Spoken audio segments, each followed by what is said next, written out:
మిత్రులారా, గత కొద్ది రోజులుగా మనం అనేక వార్తాపత్రికల ద్వారా, ప్రసార మాధ్యమాల ద్వారా, సామాజిక మాధ్యమాల ద్వారా భయాన్ని సృష్టించే అనేక వార్తలను చూస్తున్నాము, వింటున్నాము.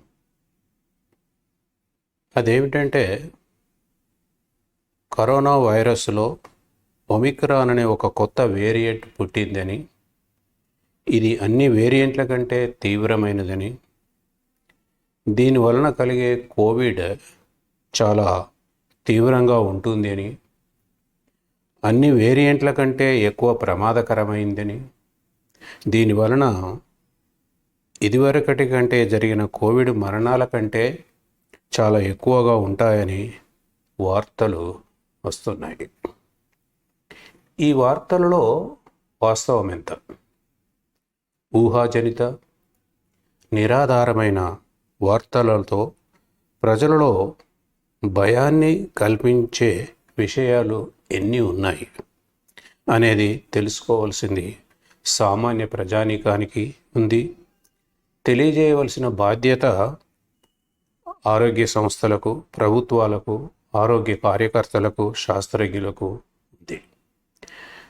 ఒమిక్రాన్కు వేరియంట్కు సంబంధించిన విషయాలు నాకు తెలిసినంత వరకు మీతో పంచుకోవాలని మీ ముందుకు వస్తున్నాను. SARS-CoV-2 కరోనా వైరస్ ఆవిర్భవించిన నాటి నుండి నేటి వరకు కొన్ని వేల కొలది వేరియంట్లు, మ్యూటేషన్లు అంటే తెలుగులో ఉత్పరివర్తనాలు అంటారు. మ్యూటేషన్ల వలన వేరుపడ్డాయి. వేరియంట్ అనగానేమి, వాటిలో రకాలు ఏ విధంగా వర్గీకరణ చేస్తారు, ఆల్ఫా, బీటా, డెల్టా మొదలగు విషయాలను నేను ఇంతవరకు విడుదల చేసిన కొన్ని వీడియోలలో వివరంగా తెలియపరిచాను. కొన్ని వేల కొలది పుట్టిన వేరియంట్లలో ఒమిక్రాన్ వేరియంట్ కూడా ఒకటి అని మనము గుర్తుంచుకోవాలి. ఈ వేరియంట్ మొదటిసారిగా దక్షిణాఫ్రికాలో కోవిడ్ పేషెంట్ నుండి సేకరించిన శాంపుల్ నుండి గుర్తించబడింది. నవంబర్ 9, ఇంకా ఒక నెల కూడా కాలేదు. ఇది ఇప్పటి వరకు 39 దేశాల నుండి పేర్కొనబడింది. ఒక 1 మంత్లోనే 30 దేశాలకు పైగా విస్తరించింది. ఈ వేరియంట్కు సంబంధించిన వివరాలను దక్షిణాఫ్రికా నవంబర్ 24 నాడు ప్రపంచ ఆరోగ్య సంస్థకు అందజేసింది. ప్రపంచ ఆరోగ్య సంస్థ వెంటనే, అనగా నవంబర్ 26 నాడు the technical advisory group on SARS-CoV-2 virus evolution, సింపుల్గా TAG-VE సమావేశపరిచింది. విశేష అపార అనుభవంతో కూడిన సభ్యులు గల ఈ కమిటీ సమావేశంలో దక్షిణాఫ్రికా పంపించిన సమాచారాన్ని క్షుణ్ణంగా పరిశీలించి, విశ్లేషించి ఈ వైరస్ కరోనా వైరస్లో కొత్త వేరియంట్గా గుర్తించింది. దీనికి వేరియంట్ ఆఫ్ కన్సర్న్ VOC అనే స్థాయిని కల్పించింది. ఈ కమిటీ సలహాతో ప్రపంచ ఆరోగ్య సంస్థ వేరియంట్కు బీటా లైనియేజ్కి చెందుతుందని, దానికి బీటా 11529గా గుర్తించి నియమాల ప్రకారం ఒమిక్రాన్గా పేరిడింది. ప్రపంచ ఆరోగ్య సంస్థ వరల్డ్ హెల్త్ ఆర్గనైజేషన్ వెంటనే ప్రమాదాన్ని గుర్తించి ప్రపంచ అన్ని దేశాలను అప్రమత్తం చేసింది. ఈ వేరియంట్కు సంబంధించిన జన్యు వివరాలు, ఉత్పరివర్తనాలు, వ్యాప్తి చెందు విధానము, వ్యాధి లక్షణాలు మొదలగు వివరాలను వెంటనే అందివ్వవలసిందిగా కోరింది. ప్రపంచ ఆరోగ్య సంస్థ ప్రకారం నేటి వరకు 30 పైగా దేశాలలో ఈ వేరియంటు గుర్తించబడింది. భారత్లో కూడా ఇప్పటి వరకు 4 కేసులు పాజిటివ్గా గుర్తించబడ్డాయి. కర్ణాటక నుండి 2, గుజరాత్ నుండి 1, బాంబే నుండి 1. ఇంకా కొన్ని శాంపుల్స్ ల్యాబ్కు పంపించబడ్డాయి. వాటి వివరాలు అందవలసి ఉంది. ఈ వేరియంటు ఇంత ప్రమాదకరమైందని ఎలా చెప్పగలుగుతున్నారు శాస్త్రజ్ఞులు? దీనికి VOC వేరియంట్ ఆఫ్ కన్సర్న్ అనే స్థాయిని ఎందుకు కల్పించారు? వేరియంట్ ఆఫ్ ఇంట్రెస్ట్ అని ఇంకొకటి కూడా ఉంది. అవి అంత తీవ్రమైంది కాదు, కానీ వేరియంట్ ఆఫ్ కన్సర్న్ మీద మనం జాగ్రత్త పడాలి. ఈ వేరియంట్ యొక్క జన్యు పదార్థాన్ని పరిశీలించినప్పుడు దీనిలో 50 వరకు మ్యూటేషన్స్ గుర్తించబడ్డాయి. ఇన్ని మ్యూటేషన్స్ ఇదివరకు ఏ వేరియంట్లో కూడా గుర్తించబడలేదు. ఆల్ఫా, బీటా, డెల్టాలలో దేంట్లో కూడా. మహా అయితే 15 మ్యూటేషన్స్ వరకు గుర్తించబడ్డాయి. ఈ 50 మ్యూటేషన్స్లలో 30 వరకు స్పైక్ ప్రోటీన్కి సంబంధించినవే. Spike protein. ఇవి ఇన్ని మ్యూటేషన్లు ఉండుట వలన ఈ వేరియంట్కు సంక్రమణ శక్తి, పెనిట్రేషన్, వ్యాప్తి, వ్యాధి నిరోధకతను, వ్యాక్సిన్లను ఎదుర్కొనే శక్తి ఎక్కువగా ఉంటుంది అని భావిస్తున్నారు. వ్యాధి తీవ్రత కూడా ఎక్కువగా ఉంటుంది. ఈ కారణాల వల్ల ఈ వేరియంట్ వలన మరొక పాండమిక్ వేవ్ రాబోతుందని శాస్త్రజ్ఞులు మరియు ప్రపంచ ఆరోగ్య సంస్థ కూడా అభిప్రాయపడుతుంది. అయితే ఈ శాస్త్రజ్ఞులలో మ్యూటేషన్ల గురించి, ఈ వేరియంట్లో జరిగిన మ్యూటేషన్ల గురించి, వాటి ప్రభావాన్ని గురించి భిన్నాభిప్రాయాలు ఉన్నాయి. ఒకటి మాత్రం నిజం. ఏమిటి అంటే మ్యూటేషన్ల సంఖ్య గురించి భిన్నాభిప్రాయాలు లేవు. సుమారుగా ఇంచుమించుగా 50 మ్యూటేషన్లు గుర్తించబడ్డాయి. అందులో 30 వరకు స్పైక్ ప్రోటీన్కి సంబంధించి.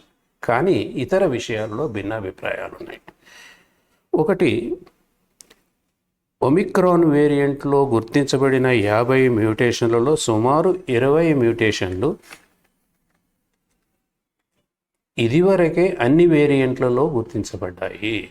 ఈ 50లో 20 ఆల్ఫా, బీటా, డెల్టా వేరియంట్లలో గుర్తించబడ్డాయి. ఇన్ని మ్యూటేషన్స్తో కూడిన ఈ వేరియంట్ వలన కలిగే వ్యాధి తీవ్రత ఎలా ఉంటుంది, ఈ మ్యూటేషన్ల ప్రభావం ఎలా ఉంటుంది అనే విషయంలో కూడా భిన్నాభిప్రాయాలు ఉన్నాయి. అయితే ఒకటి ఏమిటి అంటే ఎన్ని ఉత్పరివర్తనాలు జరిగితే ఆ జీవికి అంత ప్రమాదకరంగా తయారవుతాయి. వాటిని లీథల్ మ్యూటేషన్స్ అని అంటారు. ఒక్కొక్కసారి అనేక మ్యూటేషన్స్ జరిగినప్పుడు ఆ జీవి జీవించే అవకాశం తక్కువగా ఉంటుంది. ఎక్కువ మ్యూటేషన్స్లలో చాలా వరకు సైలెంట్గా ఉంటాయి. మ్యూటేషన్లు జరుగుతాయి కానీ వాటి ప్రభావం ఏ విధంగా ఉండదు. ఒక మ్యూటేషన్ వేరొక మ్యూటేషన్పై ప్రభావాన్ని చూపి దాన్ని క్రియారహితం చేసే అవకాశం ఉంది. One mutation may affect the other mutation, nullify the other mutation, దాన్ని పనిచేయకుండా చేయొచ్చు. అయితే ఒకదాని మీద ఒకటి ప్రభావాన్ని చూపిస్తూ ఉంటాయి. క్రియాసహిత మ్యూటేషన్లు కలిసినప్పుడు దాని ప్రభావం క్యుములేట్గా ఉండకపోవచ్చు. మన శాస్త్రజ్ఞులు ఏమనుకుంటున్నారు అంటే ఈ 30 మ్యూటేషన్లు కానీ 50 మ్యూటేషన్లు కానీ అన్నీ కలిసినట్టుగా అయితే దాని ప్రభావం చాలా తీవ్రంగా ఉంటుంది, క్యుములేట్గా ఉంటుంది అని అంటారు. కానీ క్యుములేట్గా ఉండకపోవచ్చు అని కొందరు శాస్త్రజ్ఞులు అభిప్రాయపడుతూ ఉన్నారు. ఒక్కోసారి అన్ని మ్యూటేషన్ల ప్రభావాన్ని కలిపినప్పుడు ఉమ్మడి ప్రభావం మరొక రకంగా ఉంటుంది, మనం ఊహించినట్టుగా ఉండకపోవచ్చు. మ్యూటేషన్ల ప్రభావం విడివిడిగా ఒక రకంగా, సమూహంగా ఇంకొక రకంగా ఉంటుంది. ఒమిక్రాన్ వేరియంట్లో ప్రమాదకరమని గుర్తించడానికి కారణం మన శాస్త్రజ్ఞులు ఏం చేస్తున్నారు అంటే అన్ని మ్యూటేషన్ల యొక్క ప్రభావాన్ని క్రోడీకరించి అన్నిటినీ కలిపి, కాబట్టి ఇన్ని మ్యూటేషన్లు ఉన్నాయి కాబట్టి ఇది తీవ్రమైన వైరస్, తీవ్రమైన వేరియంట్ అని అభిప్రాయానికి వచ్చారు. కానీ ఇంకా కొంతమంది శాస్త్రజ్ఞులు ఏమంటున్నారు అంటే దీనిపై గల పరిజ్ఞానం చాలా తక్కువగా ఉంది. ఇంచుమించుగా మనకు ఒక 10 రోజుల నుంచే ఈ వైరస్ని గురించి వింటున్నాం. ఈ 10 రోజులలో పరిశోధనలు కూడా చాలా తక్కువగా జరిగాయి. వాటి యొక్క రిజల్ట్స్ రావాల్సి ఉన్నాయి. ఈ వేరియంట్పై అన్ని రకాల పరిశోధనలు లోతుగా చేయవలసి ఉంది. అప్పుడే మనకు వాస్తవ సమాచారము అందుతుంది. దాని ఆధారంగా మనం వేరియంట్ తీవ్రమైనదా లేదా అనే అభిప్రాయానికి రాగలుగుతాం. కానీ కంప్యూటర్ మోడల్స్తో లేదా గణాంక శాస్త్ర ఆధారాలతో వేరియంట్ ప్రమాదకరమైంది అని ముందే చెప్పడము తొందరపాటే అవుతుంది. ప్రపంచ ఆరోగ్య సంస్థ ప్రకారము ఒమిక్రాన్ వేరియంట్లో భయోందోళన కలిగించే సార్స్ వైరస్ ఇప్పటి వరకు కొన్ని వందల కొలది వైరస్ బారిన పడినప్పటికీ ఏ ఒక్కరు కూడా ఈ వేరియంట్ వలన చనిపోలేదు. ఈ విషయాన్ని కూడా మనం గుర్తుంచుకోవాలి. ఇప్పటి వరకు సుమారు 1000 కేసులు, అంటే ఈ 30 దేశాలలో దగ్గరగా 1000 కేసులు రిపోర్ట్ చేయబడ్డాయి. కానీ ఈ 1000 కేసులలో ఇప్పటివరకు అయితే చనిపోయిన వారు ఎవరు లేరు. ప్రపంచ ఆరోగ్య సంస్థ కూడా పదే చెప్తూ ఉన్నది ఆందోళన పడవలసిన అవసరం లేదు అని. అయితే ఒక వేరియంట్, అది ఒమిక్రాన్ వేరియంట్ కావచ్చు, ఇంకే వేరియంట్ కావచ్చు, రాబోయే వేరియంట్లు కావాలి, అవి విజయవంతంగా సంక్రమణ జరిపి, వ్యాప్తి జరిపి, తర్వాత యాంటీబయాటిక్లను, వ్యాధి నిరోధక శక్తిని ఎదుర్కొని ఒక పాండమిక్గా తయారు కావడానికి దానికి 4 ముఖ్యమైన లక్షణాలు ఉండాలి. ఒకటి, సులభతరమైన సంక్రమణ, పెనిట్రేషన్. 2, వేగవంతమైన వ్యాప్తి, ట్రాన్స్మిషన్, ఒకరి నుంచి ఇంకొకరికి. తర్వాత తీవ్రమైన మరణానికి దారితీసే వ్యాధి లక్షణాలు, వీటిని క్లినికల్ మేనిఫెస్టేషన్స్ అంటారు. శ్వాసకోశానికి సంబంధించిన కానీ, గుండెకు కానీ, ఇతర అంగాలకు సంబంధించిన కానీ లక్షణాలు. ఇమ్యూన్ వ్యవస్థను, అదేవిధంగా వ్యాక్సిన్లను కూడా వాటికి లొంగకుండా ఉండి వ్యాప్తి చెందడం. కానీ ఒమిక్రాన్ వేరియంట్కు సంబంధించి ఈ వివరాలు ఏమీ కూడా తెలియవు. అది సంక్రమణ ఎట్లా చేస్తుంది, ఎట్లా వ్యాప్తి చెందుతుంది, నిజానికి వ్యాధి నిరోధక శక్తిని ఎదుర్కొంటుందా లేదా, మనం ఇప్పుడు వాడే వ్యాక్సిన్లకు లోబడుతుందా లేదా అనే విషయాలు ఇంకా అధ్యయనం చేయవలసింది. వాటి గురించిన వివరాలు మనకు తెలియవు. ప్రయాణికుల ద్వారా ఇతర దేశాలకు వ్యాప్తి చెందినంత మాత్రాన ఈ వేరియంట్ అత్యంత ప్రమాదకరమైందని చెప్పలేము. తెలిసిన సమాచారాన్ని బట్టి ఈ వేరియంట్ వ్యాధి లక్షణాలు ఇతర వేరియంట్ లక్షణాల కంటే ఏమాత్రం భిన్నంగా లేవు. ఇతర వేరియంట్ను గుర్తించే లక్షణాలు ఈ వేరియంట్కు కూడా వర్తిస్తాయి. PCR పరీక్షలు ఉన్నాయి. PCRలో 3 టార్గెట్ని చేసుకుంటాయి. 3 2 అన్నిటికీ కామన్గా ఉన్నాయి. కానీ ఒక్క దాంట్లో మాత్రము ఇది ఈ ఒమిక్రాన్ వేరియంట్గా, కొత్త వేరియంట్గా వారు తేల్చారు. వ్యాధులు ఏ విధంగా ఈ వ్యాక్సిన్లు ఏ విధంగా ఈ వేరియంట్లను ఎంచుకుంటాయో కూడా తెలియదు. ఎందుకంటే పరిశోధనలు జరగలేదు. అన్ని రకాల వ్యాక్సిన్లను ఈ వేరియంట్కు మీద చూడాలి, పరీక్ష చేసి చూడాలి. వీటన్నిటి దృష్ట్యా ఒమిక్రాన్ వేరియంట్ గురించి సరి అయిన సమాచారం లేనప్పుడు ఈ వేరియంట్ అత్యంత తీవ్రమైందని ప్రజలలో భయాందోళనను కలిగించడము సరి అయింది కాదు. ఏది ఏమైనా వేరియంట్ త్వరితగతిన వ్యాప్తి చెందకుండా ప్రభుత్వ పరంగా, వ్యక్తిగతంగా చర్యలు, జాగ్రత్తలు తీసుకోవాలి. వాటిలో కొన్ని, అందరూ తప్పనిసరిగా వ్యాక్సినేషన్ తీసుకోవాలి. తీసుకొని వారు మొదటి డోసును తీసుకోవాలి. మొదటి డోసును తీసుకున్న వారు 2వ డోసును తీసుకోవాలి.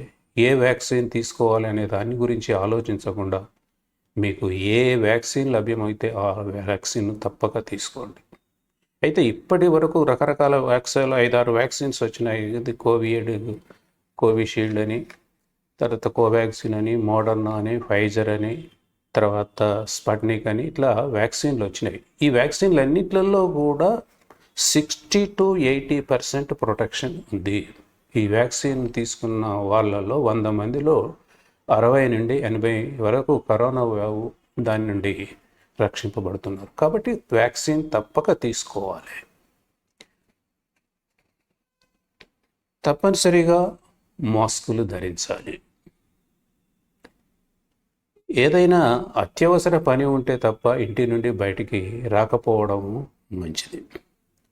ప్రజలు ఎక్కువగా గుమికూడే సమావేశాలకు, ఉత్సవాలకు, శుభకార్యాలకు సాధ్యమైనంత వరకు వెళ్ళకపోవడం మంచిది. తప్పక వెళ్ళవలసి వస్తుంది అని అనుకున్నప్పుడు డబుల్ మాస్క్ను ధరించాలి. కనీసం 2 మీటర్ల దూరాన్ని పాటించాలి. తక్కువ సమయాన్ని అక్కడ గడపాలి. ఇంట్లో వెలుతురు, గాలి ధారాళంగా ప్రసరించేట్లుగా చూడాలి. చేతులను శుభ్రంగా శానిటైజేషన్ చేసుకోవాలి. ఈ జాగ్రత్తలు తీసుకోవడం వల్ల ఒమిక్రాన్తో పాటు అన్ని వేరియంట్ల నుండి కూడా మనల్ని, మన కుటుంబ సభ్యులను కాపాడుకోవచ్చు. సర్వజన సుఖినో భవంతు. జై హింద్. Thank you.